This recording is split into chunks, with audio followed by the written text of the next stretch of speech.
Hi. How you doing? How you doing, everybody? How's your week been? Tell us everything. Tell us everything.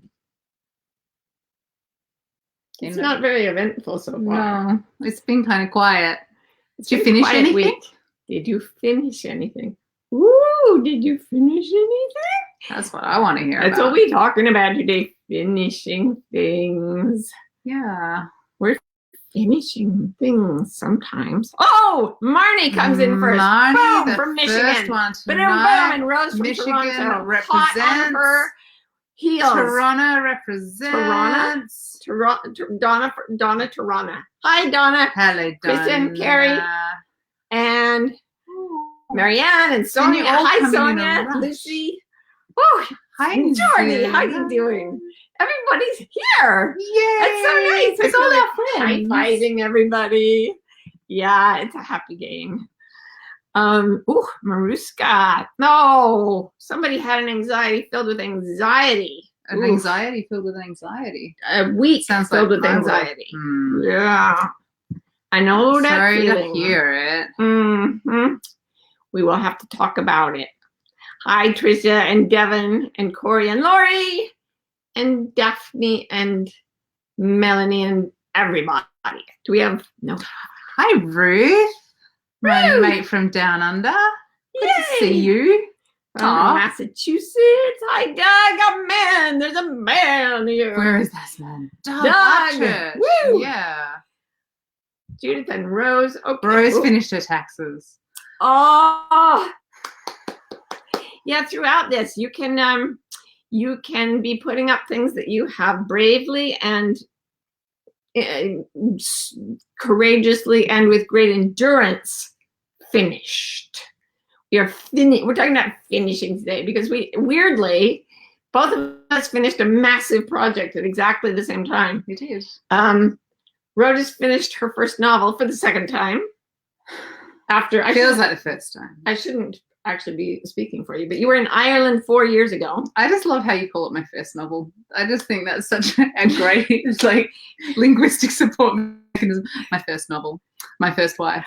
No, you were in Ireland 4 years ago. You finished this book, boom, it was done. Except then you decided maybe not, and you did it all over again, and it's really good. Really good. The first one is really good. The second one is much even gooder. And I'm in that like floaty, surreal, like, did that really happen? I took it to Staples and put it in for printing and yeah, and meanwhile, I've been working on this book proposal that just will not die and will not go forward. It's just a proposal, but I started writing the book, chapters of it. I mean, the proposal is 130 pages long. It's not like, it's like a third of the book. So I'm just getting ready to submit it to, my agent is getting ready to submit it to publishers, and we've been going back and forth on edits, and it was just like, I can't, like, I just have to stop editing this thing and finish it. And I did this week.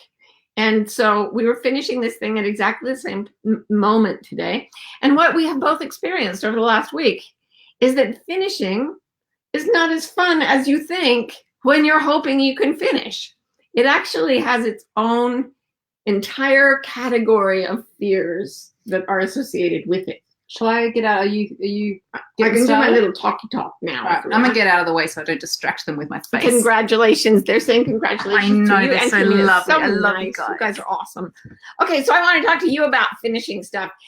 And the fact that a lot of us, I mean, show of hands here, how many people have a ton of projects in all kinds of different ways that you have not ever finished?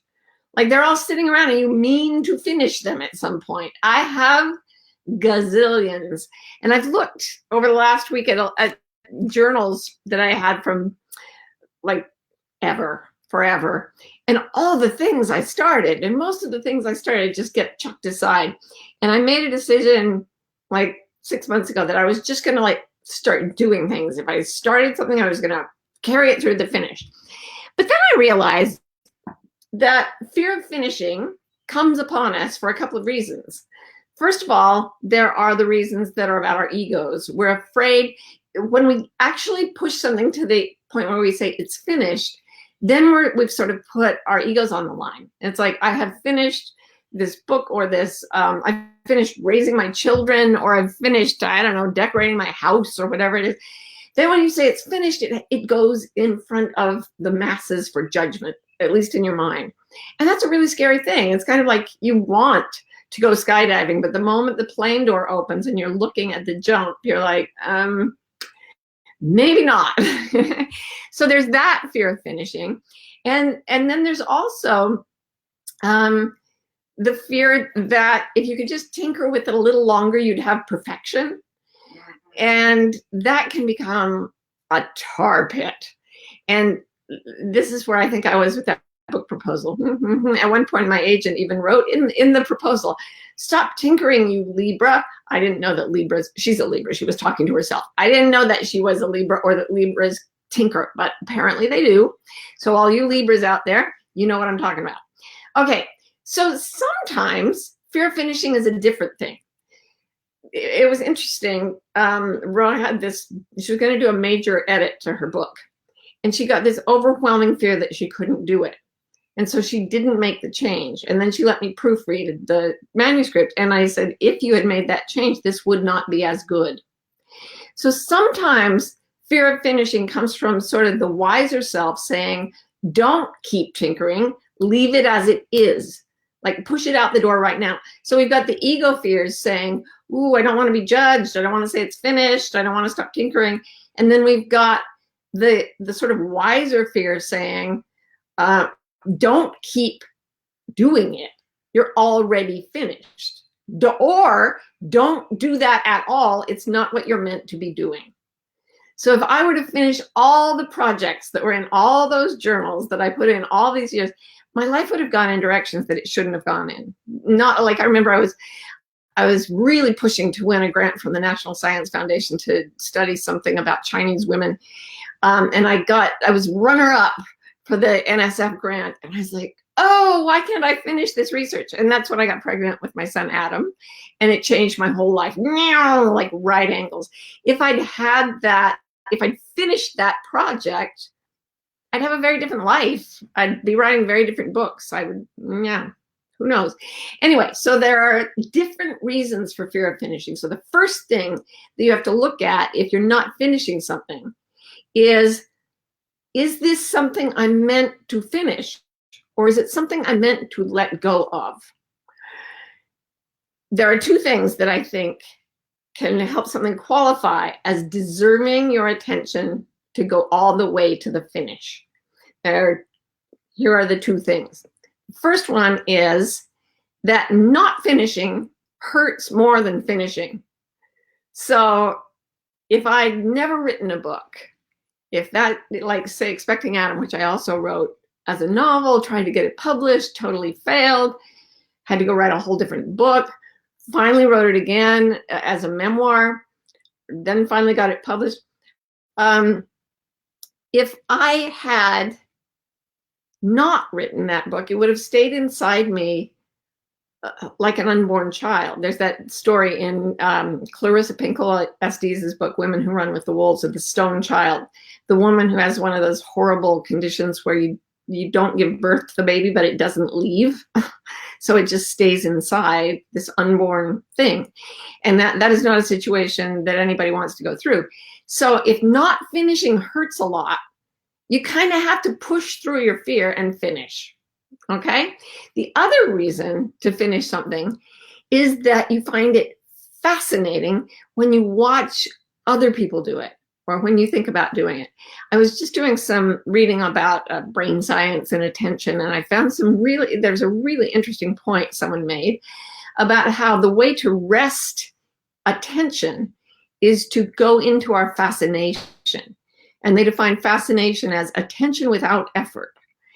And attention is power these days because we have plenty of knowledge. Knowledge is not as much power as it used to be, but attention is power because we have so much information that we have to select what we want to focus on. So when you find yourself fascinated by something, that thing is worth pursuing for you. So, row may have never finished a novel, but she just keeps reading novels. She's fascinated by novels. I'm fascinated by brain science. That's why I'm reading it. I'm fascinated by self-help. I'm fascinated with spirituality. Anything that fascinates you is worth finishing. So those are the two things. It hurts more to finish than it doesn't, and it fascinates you to keep going. So once you've chosen the things that you want to finish, then here are 3 handy points, because I just am fascinated by breaking things down into 3 handy points. What can I say? The first thing is a quote from Goethe, the great German poet, which Liz Gilbert gave to Roe when she was starting this version of her novel, and she put it on the wall. It says, "Never hurry, never cease." So if you sprint into things that you want to finish, even if they're small, you're going to exhaust yourself. If you go into it rhythmically, if you stay within your own ability to persist without fatigue, and then just never freaking stop, then you will finish everything in your life. And every time I get to the point where, especially because I work on very large projects, things that take a long time to do, and I get bogged down and I think it's too much, I can't finish it, I just remember, never hurry, but never cease. So I start taking those turtle steps, every day. Like I said, you may not finish decorating your house. We've never really finished moving into our house here. We almost finished, but then we got to putting pictures on the wall and we just kind of stopped. And so there are pictures all over, like lined up against walls, but we haven't actually hung them. So why did I bring that up? Oh, you want to talk about the one behind me? I wanted to talk about never hurry, never cease, though. Oh, yes. Now I remember. The other day, I just said, I'm going to go around the house and I'm going to get a hammer and some wire or some of those non-stick things. And just every day, I'm going to move a picture to a spot where I want to hang it, or put a hanging device by the picture, by the wall where I want to hang it. Every day, do a little something.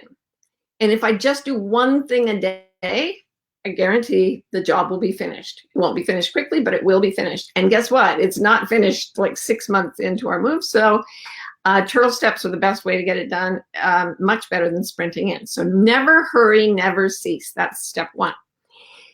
Step 2, this is from the Tao Te Ching, translated by Stephen Mitchell. It's similar, but I really like this. And Stephen is such an amazing exemplar of this. The quote says, "Remain as calm at the end as at the beginning." Because sometimes as we get past the halfway point of something, we feel like we have to sprint to the end. We have such a sprinting culture, right? It's all about speed and getting there first and everything. Most things worth finishing can't be finished that way. Even things that can be, like a sports game, you have to train and train and train, and you're never really finished, right? So the idea of remaining calm as you continue past, the intimidating beginning and the doldrums of the middle, and then the sort of downhill rush of the ending, just stay calm. Calm gets things done. Calm gets things finished. Excited, manic, hysterical. A lot of us try to bring that because our culture says manic is great, manic will do good things, but actually it's calm that finishes things. So remain calm at the end, as calm as you are at the beginning. Third thing, run through the tape. This does not make sense to people who don't know that a tape is what they string across the end of a road race or a sprinting or track race of any kind. As the runners come around the final lap, there's a piece of tape. And you're supposed to run not to the tape, but through the tape. Because the moment you see the tape as the end, you are going to start slowing down. Psychologically, you're just going to slow down. There's the end, I'm done, and you'll slow down and you'll lose the race. If you think, oh, the end is beyond the tape, by the way, that's also how you bust a board in karate. You don't hit the board, you hit a point 10 inches behind the board. You have to mentally get to the point where you actually don't see that the board is there so much. You're striking a point 10 inches behind it, and boom, your hand goes through the board. It works. I've done it. But if you're going to finish something, the thing is, you always think you're done before you're actually done. Like, Ro took her finished manuscript to mail it off today, and she was getting it printed at the printers and noticed that the title was wrong on almost every page except for the first chapter. So she had to tediously go through and change the header to get it right. And there are going to be other things. There are going to be lots of edits. There are all these different hurdles. Everything has to go through hurdles, hurdles, hurdles. There's finishing a book, and then there's getting an agent, and then there's getting a publisher, and then there's editing that, and then there's getting it to the market, and then there's marketing it, and then going on a book tour, and then trying to sell your backlist. And it just never ends, you guys. It never ends. But you can see each little segment as a piece of tape that you can run through, and be willing to keep going a little bit past what you think should be the end, and you'll complete that segment of whatever it is you're doing. All right, so those are the 3 things. Never hurry, never cease. Remain as calm at the end as at the beginning, and keep running through the tape.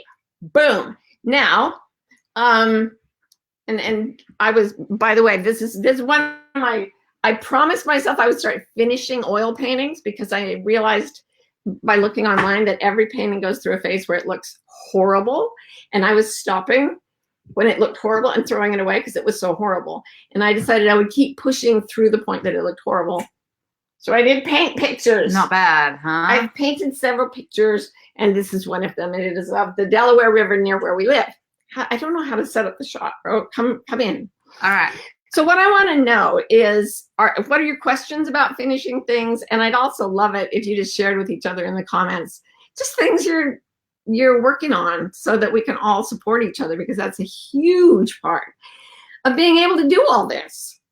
You know, if Liz hadn't put that never hurry, never cease, God bless her, you might not have kept going. So questions. Oh, here is a question from Marushka. She says, how do you stay calm? Martha Beck. 2 words, horse tranquilizers. No, I've used that before, I think. But it's a good joke. It's a good joke, because sometimes it's just chemical. It's hard to stay calm. So how do you stay calm? All the methods. We should talk about that next week. Meditation, self-observation, a lot of breathing, and above all, reading and soliciting stories from other people who've walked the same path. You know, everybody's had the exhaustion in the middle of the task, the crazy sprint through the tape that doesn't quite work. Everybody's faced failures and feeling like they're not good enough. And I really do believe that even writing has become a community task, at least for me, that by sharing with a community of other writers, right into light. Hi guys out there. By sharing with a community of other writers, you get yourself psychologically to the point where you can do this incredibly difficult thing. Yeah, I'd say that's the biggest way. Yeah, that is excellent. Find someone who's doing what you're doing and talk to them. Stephen Craig has the best question ever. How do we know when it's perfectionism that's stopping us? It will feel numbing and horrible. If perfectionism is pushing you to do something perfect, it feels like almost delicious. There's that fascination. Yum, yum, yum, yum, yum. I mean, when I was sitting down to copy edit Ro's manuscript and somebody called me, I found that I was really like disturbed, because I love the act of going through prose and seeing, how can we make this better? How can we make it as perfect as possible? When perfectionism says, you're not good enough, give up right now, when it feels numbing and frightening and paralyzing, and above all, if it has any hint of shame, it's got to go. That is the voice of the oppressor. You must not listen to it. Shame is a sure sign that your perfectionism is not based on anything good. It means get a little help from your friends to get past the shame part, and then succumb to your fascination again once the fear is gone. Also, the horse tranquilizers might help. I don't know. I've never tried them. If you have some, bring them here. PO box. I would also, you know, if it's perfectionism that's stopping you finishing, like just speaking for myself, there's like I went and sent this manuscript off to be printed, and so it's like embargo on with the, you know, ixnay on the document, right? But my brain is just going, I have to do this, I forgot to do this, you know, that'll be there. And so there, I think there's also a level of discipline at which you actually let your brain drive instead of your neuroses, right? For myself, and say, okay, it is finished for now, you know, or finished enough, and then the perfectionism just has to take the back seat for a little while, right? I don't know how Toni Morrison did it, but once I saw her being interviewed after she got the Nobel Prize, and she was looking at a copy of one of her books inside a glass display case. And she looked at it, and they were interviewing her, and she started to read the page, and then she was like, and she literally wanted to take it out of the case and start fixing it. It had won a Nobel Prize. Like, it's time to let it go, Toni. That is my wisdom for Toni Morrison. It is brilliant. Good question. All right. So Anne's asking about getting your motivation back to finish a writing project when you're also terrified. I think it's all about, can you find the fascination? I'm just going to keep saying that word over and over because it's fascination that is the true creative spark.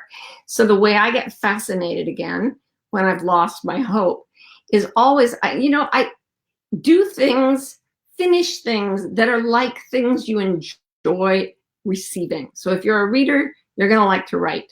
I go online and watch endless videos of people painting. I literally watch videos of paint drying because I am so fascinated by it. If you have that kind of a fascination, if you don't have that fascination, maybe it's that your higher self is saying, you know what, go back to that thing that fascinates you. Go to that. If you do have the fascination, but you're scared and you're tired and you're demotivated, first just rest, take a break from it, obviously, but then get back into receiving it. I call it filling the well, and whatever you're trying to create, receive that thing in its most beautiful form. Go reread the books you love. Go watch the dancers that inspire you or whatever online. There's so many things online that can fascinate and inspire. So just remember, never hurry, never cease. You don't have to go fast, but you do have to stay fascinated. And that's not too hard. No. Sheila is asking me whether it feels like going through the tape sensation. And I wanted to bring it up because I totally fell for that thing. And I said I was going to get the manuscript like written to the end before I got back from Australia. And I finished it literally on a plane, sitting next to a buddy on a red eye, like getting back here to the East Coast from California, and then I got home and I had 2 weeks, and that's when I was going to make it perfect, and remote control TV, like it didn't until the last few days. So I totally did that, and I even said to Marty, I'm doing that thing because I see the tape and I see the due date, which is Tuesday, and a lot of perfectionism. Faltered. Yeah, the trying to make it too perfect will just stop you at a certain point. And then at the last minute, you're like, okay, it's got to go. It's good enough. And it turns out that sometimes is better than it would have been if you'd kept tinkering. So yeah. All right. I have a great question from Kat here, who asks, how do you know when a project is okay staying in hibernation? Which is awesome. I think it has. It's a great choice of words, because the creature in hibernation awakens when it's meant to. And what that does is it basically gives the project, you're saying that the project has its own animism, it's animated. It has its own personality, its own desires. That's certainly what Liz says. She says every story creeps around and finds an author to tell it and won't stop until it's told by somebody. But sometimes they go to sleep. Stephen King writes a book, stuffs it in a drawer, writes a couple more, and then goes back and reads it the next week. The man is prolific. But is one word for it. The idea of letting it sleep, I think, is really, really powerful. And when it wakes up, then I think there will be that feeling of it's going to hurt more not to put it out into the world than it does to keep it asleep. No, it's going to hurt more to keep it asleep than it is to put it out into the world, because it's awake now. And sometimes, I did that with Expecting Adam, wrote one version, it went to sleep for a while, and then it woke up and wanted to go out and play again. So being sensitive to each project, and whether it's interesting when I'm painting and I'm looking at it, the phrase that I always feel is it still wants something. Oh, that wants blue in the corner. Oh, that wants to be sharper. That wants, and the painting starts to want it. And I don't feel like it's me. Yeah. Same with books, same with everything. And that did happen with me with this project as well. 4 years ago, I wrote the first draft of this. 4 years ago, Facebook keeps telling me there I was. And it wanted to sleep for a while. And that was good, and then it started again. So but it does kind of wake up in you again, doesn't it? Yeah. It's gonna. Other things fascinate you more for a while. That means it needs to sleep. Then it wakes up, and it fascinates you again, or it starts to hurt that it's not being allowed to get out and breathe. Very interesting. I really like this idea that the projects we create, the real ones, actually have a life of their own, a consciousness of their own, and wish to be formed in a certain way. Yeah, I like that. Absolutely. I'm just adding a couple of these comments here. Sometimes a project has to ferment like fine wine. Yes. Many things in my fridge are fermenting. Just the sauerkraut, yeah. Okay, Linda says, do you have a celebration ritual when you finish something? I sometimes don't know what to do with myself when I'm done. I know, right? It's so funny because when I finished, I think my thesis at college, I'd been getting up every morning, sitting down and typing away. And then I finally handed it in. It was like 100 pages long. I'd never written anything that long before. And the next day I'm like, what? Oh, this is so exciting. I'm finished. I have a free life. And I got up at 7 and sat by my computer and just put my hand up and went, I don't know how to live anymore. So often it's not like champagne and parades. It's like, no, like your entire life has to change when you finish a massive project. Or say when your kids leave home or something. I mean, finishing some things is massive. So it's almost a combination, weirdly. It's passage. It's a rite of passage. So there's a death of the way you were living as you worked on it. Right. And that death, weirdly, is grievous. It has to be grieved. And then there's this slow relaxation, and it's usually not abrupt. You usually don't go, relax. It's like, what? My arms and legs are falling off. Everything was about this task. But then if you absorb the fact that it's finished and you start to relax, you may go into a little bit of torpor. But if you're not super tired, here's what's going to happen. Fascination will arise, because the creative spark in us, the creator expressed in each of us, is endlessly fascinated with this reality and with making things or changing things in this reality. Consciousness just can't get enough of creation. And if there's one thing to take away from this, it's that all the fears around finishing, this is a day of F words, but good ones. And not just in the comments, right, guys? Yeah. But really, let your life be driven, let your projects be driven, let all your finishing be driven by fascination, and let all your beginnings come from fascination, because what you are fascinated by is a map to what you were meant to do. I will go to my grave believing that. It's sort of what I've been trying to teach people my whole life. Whatever fascinates you is what you were meant to do. And your mission in life is going to fill it with fascination. And it's such good news. Yay. It's another F word. Fun. That's all the F words. All the F words at once with Beck. Yeah. That's all wonderful. the F words at once. So thank you guys so much for being here. It's wonderful to see all of you. Thank you guys so much for your congratulations. It means a lot to me. Yes, it means a lot to me too. And thank you for like looking at, I'm like, hi guys, show and tell. Lean out so they can see it before we go. Isn't that the Delaware, beautiful? The bridge by New Hope. Yeah. So thank you very, very much. Love you. Hope you get into what fascinates you this week. Write to each other, talk to each other, and support each other so that we can all finish things and then go on to start new ones, because that's what we're going to do. That's what we're going to do. That's what we're going to do. See and I you think soon. we're finished now. Do you? Yeah, for now. Okay.